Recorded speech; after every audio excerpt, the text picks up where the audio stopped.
Medieval paint button. People often Video. imagine that castle walls were just left as bare stone, but in fact they weren't. They were plastered, painted, and decorated.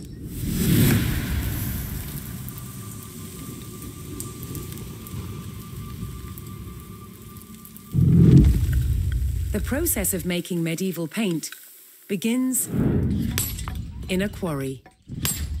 This is a sandstone with a really high iron content. In it, we find pockets of ochre. This is iron oxide, like rust, and the ochre is one of the main ingredients in pigment making.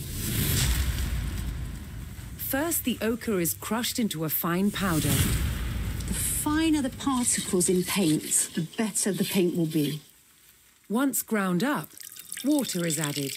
Then the mixture is sieved. This is the exact opposite of making pasta at home. At home, when you sieve your pasta, you then keep it for your meal. Here, what's going to end up in the sieve will be discarding. What's needed are the tiny particles suspended in the water. Once it's dry, it's going to look something like this. You can see that all the water has evaporated, leaving just this very fine crust, which will then be ground into the fine pigment which is used to make paint. But ochre's colour palette doesn't end there. If it's heated, something magical happens. Yellow ochre turns red. And heating it for even longer creates a whole spectrum of colours. It's been burnt for over 72 hours at 1,000 degrees Celsius, and that gives us this incredible purple colour.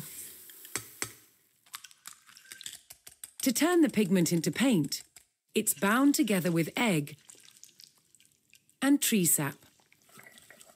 A popular motif in the Middle Ages was the use of stones and roses.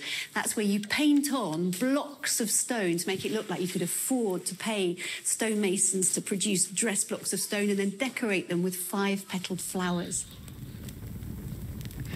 So, medieval castles were far from the gloomy places we imagine today. They were full of colour and light.